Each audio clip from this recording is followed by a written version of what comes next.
రాష్ట్రంలో కాంగ్రెస్ కు ప్రత్యామ్నాయ శక్తిగా ఎదిగే సత్తా బీజేపీకి ఉందా? 10 ఏళ్లు రాష్ట్రాన్ని పాలించిన బీఆర్ఎస్ ఓటమితో బీజేపీ పుంజుకుంటుందా? రాష్ట్రంలో కాంగ్రెస్ కు బీజేపీనే ప్రత్యామ్నాయ శక్తి అంటూ పదే పదే కాషాయ నేతలు చెప్పడం ఉట్టి ప్రచారమేనా? బీఆర్ఎస్ ను బీజేపీ రీప్లేస్ చేయగలుగుతుందా? లోక్సభ ఎన్నికల్లో బీజేపీకి పరోక్షంగా సహకరించి తన గొయ్యి తానే తవ్వుకున్న బీఆర్ఎస్ ఇకనైనా దాని నుండి బయటపడుతుందా, లేకపోతే మరింత కూరుకుపోతుందా? లోక్సభ ఫలితాలతో రాష్ట్రంలో ప్రత్యామ్నాయ శక్తిగా మారిపోయామనే భ్రమలు కనిపిస్తున్నారు బీజేపీ నేతలు. గత అసెంబ్లీ, పార్లమెంటు ఎన్నికల్లో ప్రజలిచ్చిన తీర్పుతో బీజేపీకి ఓట్ల శాతం గణనీయంగానే పెరిగింది. పెరిగిన తమ బలాన్ని నిలబెట్టుకుంటూ రాబోయే 5 ఏళ్ల కాలానికి పక్కా ప్రణాళికలతో మరింత బలపడే ప్రయత్నం చేస్తే తప్ప బీజేపీ కళ రాష్ట్రంలో నెరవేరే అవకాశం లేదన్న అభిప్రాయం వ్యక్తమవుతోంది.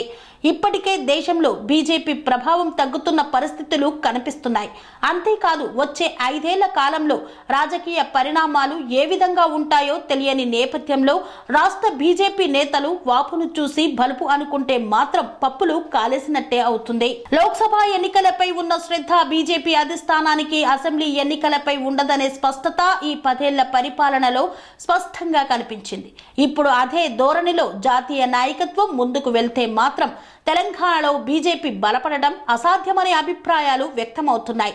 ఎందుకంటే ప్రస్తుతం దేశంలో బీజేపీకి కొంత మెజార్టీతో ప్రభుత్వాన్ని ఏర్పాటు చేయలేదు.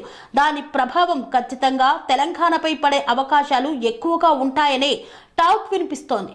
కూటమి పార్టీల సహకారంతో సర్కారు ఏర్పాటు చేసిన బీజేపీకి అది బలమా, బలహీనత అనేది కొన్నాళ్లు గడిస్తే తేలిపోతుందన్న అభిప్రాయం ఇండియా కూటమి సభ్యులతో పాటు మేధావుల్లో వ్యక్తమవుతోంది. రాష్ట్రంలో కాంగ్రెస్ అస్తిత్వం ఎప్పుడు చావదు, దానికి చావులేదు. ప్రతిపక్షమైన అధికార పక్షమైన ఏ పాత్రలోనైనా కాంగ్రెస్ తన సత్తా చాటుకుంటూనే వస్తుంది. ఆ క్రమంలో ఇప్పుడు రాష్ట్రంలో కాంగ్రెస్ కు ప్రత్యామ్నాయం ఎవరు? వచ్చే ఎన్నికల్లో కాంగ్రెస్ ఓడించలేకపోయినా కనీసం ప్రధాన ప్రతిపక్షంగా అవతరించి ప్రత్యామ్నాయ శక్తిగా స్థిరపడేందుకు బీజేపీనా బీఆర్ఎస్ అన్న చర్చ మొదలైంది. బీజేపీ బీఆర్ఎస్ ప్లేస్ ను భర్తీ చేస్తోందా లేక బీఆర్ఎస్ మళ్ళీ పుంజుకుంటుందా అనేది తేలాల్సి ఉంది. బీజేపీ రాష్ట్రంలో బలపడాలంటే కాంగ్రెస్ ప్రభుత్వంపైనే కాదు బీఆర్ఎస్ పార్టీ పైన పోరాటాలు చేయాలి. కానీ గత 10 ఏళ్ల పాలనలో మోడీతో పాటు రాష్ట్ర నేతలు కేసీఆర్ అవినీతిపై విమర్శలు చేస్తూ వస్తున్నారు తప్ప ఏనాడు చర్యలు చేపట్టకపోవడంతో బీజేపీ బీఆర్ఎస్ ఒక్కటే అనే ప్రచారం జోరుగా సాగుతోంది.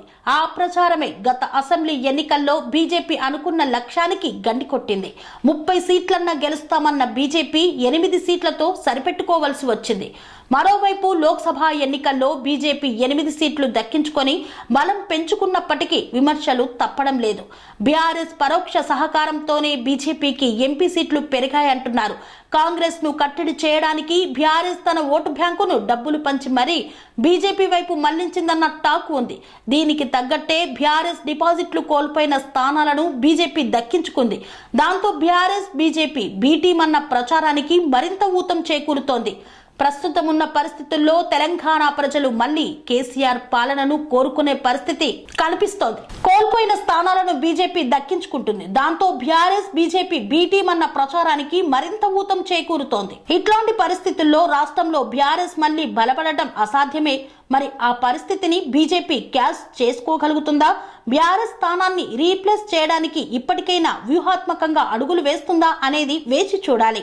అనురాగానికి అమ్మ ఆదర్శం, ఆరోగ్యానికి Shri Sai homeo stores and clinic. అనుభవం, అర్హత, అంకిత భావం కల డాక్టర్లచే చికిత్స. అన్ని రకాల ఆరోగ్య సమస్యలకు నమ్మకమైన ఎంపిక Shri Sai homeo stores and clinic. Diabetes, కీళ్ల నొప్పులు, సయాటికా, వెన్నుముక సమస్యలు, థైరాయిడ్, నిద్రలేమి, మానసిక సమస్యలు, ఋతు సమస్యలు, అన్ని రకాల దీర్ఘకాలిక వ్యాధులకు ప్రత్యేక హోమియో వైద్యం.